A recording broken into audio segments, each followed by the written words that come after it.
Welcome to SAT TV News. I'm Alicia George. Thanks for joining us. In our top stories, Bishop Daniel laid to rest. Dominica moves closer to implementing a policy for competitive international trade. From the region, Jamaica Defense Force suspends search for missing Glacier plane. And internationally, Centers for Disease Control says enterovirus hitting Midwest could be tip of the iceberg. And in sports, Dominica's senior national football team no longer in CFU Caribbean Cup. Details of these and other stories will follow. Welcome back. Today, the state recognized a national day of mourning in respect and honor of the passing of Bishop Michael Daniel. All flags were flown at half-mast as a sign of respect for the deceased. Bishop Daniel, who had been battling with cancer for some time, passed away on the 22nd of August. At 2:30 p.m. on Monday, friends, family, and parishioners gathered at the People's Pentecostal Church in Goodwill to pay their final respects to Bishop Daniel. The funeral service was attended by Dominica's head of state, His Excellency Charles Savre, and his wife, Prime Minister Honorable Roosevelt Skerrit, and members of his cabinet, as well as members of the diplomatic corps. The bishop was well known for his work in the ministry and communities which he served. He had been a preacher since the age of 14 and was ordained to the ministry in 1994. Bishop Daniel went on to become the president of the Dominica Association of Evangelical Churches, DAEC, and the president of the Pentecostal Assemblies of the West Indies, PAWI. During his ministry, he served as a marriage counselor and spiritual advisor to many persons. He was founder and director of the PPPF Shepherd's Care Social Ministry, which is involved in the distribution of food, clothing, and providing healthcare services. His overall ministry to the citizenry and to the Commonwealth of Dominica has been invaluable and ongoing for the past 35 years. He was laid to rest at the Roseau Public Cemetery. Dominica, along with other members of CARICOM, gathered for a half-day consultation on Monday to present a draft CARIFORUM regional policy for quality infrastructure. The countries are seeking to strengthen competitiveness and sustainability of goods and services traded internationally with assistance from the CARICOM Regional Organization for Standards and Quality, CROSSQ, and the PTB. Colin Bully, chairman of the National Standards Council in the Bureau of Standards, said the session seeks to establish a regional policy that will define the institutional platforms required to develop responses and processes of development in advancing standards in the region. The policy, I would expect, will determine, to some extent, the respective leaderships that will be required to be in place at national, regional, and international levels to make the whole process effective. Meanwhile, Honorable Dr. John Colin McIntyre, Minister for Employment, Trade, Industry, and Diaspora Affairs, said meeting technical requirements is a challenge for many regional exporters, particularly due to existing security barriers. This has been confirmed by research conducted by the ITC, which is the International Trade Center, which has found that most problems faced by exporters are a result of non-tariff measures due to technical regulations and conformity assessment procedures. The minister said in order to alleviate some of these obstacles, enterprises intending to export their products need to update information about the applicable technical requirements in the target markets. However, the minister revealed that this practice, when adopted by regional counterparts, will prove to be more costly. The Caribbean reality dictates that exporters do not really have access to recognized conformity assessment services providers, since the quality infrastructure in most member states is inadequate. Caribbean exporters are compelled to rely on foreign certification bodies, which increases the operational cost. According to the minister, if the Caribbean is to realize continued growth in the multilateral trade, there must be an effective system of delivery. Following the meeting, the Dominica Bureau of Standards will also host a national stakeholders meeting on Tuesday, September 9th, and a Level 1 training workshop from September 10th to 12th. Both activities will be facilitated by CROSSQ. Several schools will see a change in staff this year as numerous new principals were introduced. During a national principal meeting on Friday, Acting Chief Education Officer Melina Fontaine recognized 12 primary school principals from the south to the east of Dominica. There was also a change of principal at the Northeast Comprehensive School. Fontaine told the new staff that they are now part of a fraternity. It is a fraternity of educators who embrace learning and see teaching as a means of achieving that outcome. It is a fraternity of educators who work collaboratively to help all students learn, who understand the use of formative assessments and the need to focus on results to guide their practice and to foster continuous improvement. Fontaine urged the principals to continue to be leaders to a new generation of educators so as to recognize results similar to those of last school year. In all schools, we saw increases, some big increases in different subject areas for the CSEC exams. There are schools like the Convent High School who have been doing well over the years and continue to do so. But we also saw, for example, after analyzing the information, we have for all Dominica Grammar School, Goodwill Secondary School, and St. Martin Secondary School have made significant strides in some subject areas. The acting chief education officer is hoping to see better results this school year. This year, we want to see a more concentrated effort in you analyzing those results and adjusting your school improvement plans so that you can address your challenges. At the Ministry of Education, we will be doing our part in that process. Primary schools including Bagatelle, Picheley, Belleville-Chopin, Thibault, Savanpai, John Caleb Laura, and Campbell Primary Schools were assigned new principals.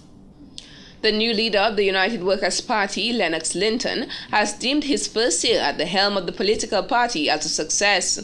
During a press conference last Friday, the leader pointed out that part of the responsibility of building the United Workers' Party is for good governance and a better Dominica. The last year for us was a year of building the team, a year of preparing ourselves for this battle that will lift Dominica out of the abyss of gloom and doom into which it was dumped by the Dominica Labour Party. We are committed, and we are going to ensure the rescue of Dominica from the grip of a party and administration that has managed to turn our country upside down, turn it inside down, inside out, turn it back to front. In the course of that mission, we have stepped forward with a renewed sense of purpose under the patriotic fervor of United Workers' Party Team Dominica. He said the party is built with 20 patriots that are competent and capable of representing at constituency and governmental levels. According to him, the final candidate to contest the Cottage constituency will be revealed by the end of this month to make a team of 21 ready to rebuild Dominica to the point where it becomes the best place to live, work, and enjoy life. Linton said over the last year, the United Workers' Party has educated the public on the importance of voting at a constituency level, competence and management excellence, rather than voting for the Prime Minister, no matter who the candidate representing a specific constituency is. If you have taken notice of what we have been able to do in the past year, you would see very clearly that our calendar of events, since our 2013 annual convention, bears witness to our success in setting Dominica's agenda for change. Dominica's agenda for change, and also in defeating the politics of mépris, the politics of hate, and the politics of prejudice. We have set the agenda for change in the economic environment of Dominica because Dominica now understands it is possible for our economy to grow by 5 to 7% per year as opposed to 0.5%, which is what the Dominica Labour Party tells us that it is capable of. The UWP leader said with the party's prediction of 5 to 7% growth per year within its first 3 years in office, the sustainable jobs for the Dominica Labour Party could not find over a 15-year period will then come in. He went on to say change is coming to the growth engines of Dominica's economy in areas such as agriculture, tourism, manufacturing, construction, renewable energy, financial services, and cultural industries. When we return, individuals representing the team outlines plans for Portsmouth. Welcome back. As the Portsmouth Town Council elections near, a group of individuals who will contest the election say they are ready to bring about the kind of development that the town desperately needs. The group, which goes by the title The Team, says in previous elections, elected individuals do not work with other elected councillors, resulting in a non-functional town council. One of the candidates contesting the upcoming elections, Titus Francis, said they have a solid plan for the development of Portsmouth, which will focus on areas such as beautification, education, sanitation, infrastructure, and care for the elderly. I am Titus Francis. I am from Portsmouth, and I live in Lago. In fact, I have lived in Lago all of my life. I have lived in Portsmouth all of my life. Presently, I'm an employee at Ross University, where I've been for the last 21 years. I am contesting the Lagon ward under the symbol of the tree, and that ward includes Lagon, Dalehousie, Gutter, Cotton Hill, and Grange. My decision to contest the election is one that has been with me for a while, but I kept putting it off until now. And it is driven by the fact that I have been very community-oriented throughout the greater portion of my life. Betjude Andrew Azil will contest the Zikak ward. In my ward, the Zikak ward, I would like to see the Chance Back Road. That's the road leading up to the hospital that leads the communities like from Dodan, Penvale, and so to the hospital. I would like to see that road completed. We have the other road that leads to the Portsmouth Public Cemetery. Also, the Chance area needs to be beautified and clean. And I believe, in light of education of our people, with the importance of environmental health, it will be very significant. This team, together with one vision, looking forward to see those things happen. Miley Baptist, a retired primary school teacher, now farmer, is contesting the Zikak ward with the car as his symbol. Having worked as a teacher for the past 39 plus years and involved in agriculture for the greater part of my life, education and agricultural farming, proper drainage, and a more beautified community will be my areas of interest. Among the many concerns that have been brought to my attention, education of children and their parents, sanitation and beautification, improving as best as possible the living standards of the people, and creating a better link with the other wards would be priority for me. Josephat Williams, a retired environmental health officer, is contesting the Lago ward with the sheep as his symbol. He said his main focus is sanitation. Clifford Parilo, a retired teacher and principal, is contesting the Portsmouth Central ward with the car as his symbol. Because I believe that God created us to be of service to each other. Too often we spend valuable time bashing and criticizing each other, and that is sometimes very destructive. Not that I'm against criticism, but criticism has to be constructive. Hence, I think that everyone who has been on councils has played his or her part in one way or the other. And therefore, what this team hopes to do and plans to do is to work and build on positive things that are in place. The Portsmouth Town Council elections is scheduled for Monday, September 15th, 2014. 23 young persons have graduated from a 12-week training session in various aspects of landscaping. The landscape module included theory as well as practical work carried out on the grounds of the Dominica State House and the Dominica State College.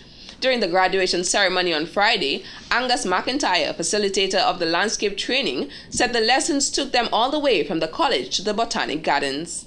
Our practicals also included a tour to the Botanic Gardens, where we showed them the different types of plants, the different plants was available there. And then we also did a practical on propagation. McIntyre noted that the majority of the students aced the practical session, as well as the theory examinations, with some achieving distinctions. Meanwhile, Minister for Employment, Trade, Industry and Diaspora Affairs, Honorable Dr. John Colin McIntyre, believes that the students are now capable of undertaking projects on their own and can develop in the trade with added experience. You have just begun your career in terms of a future. It doesn't necessarily mean that you'll be a landscaper for your life, but at this point in time, we're giving you a skill that you can use, and you should build on it. The training was initiated by the National Employment Unit. The graduates were expected to sign up at the National Employment Office for the second phase of the project on Monday. This has been the local segment of the news.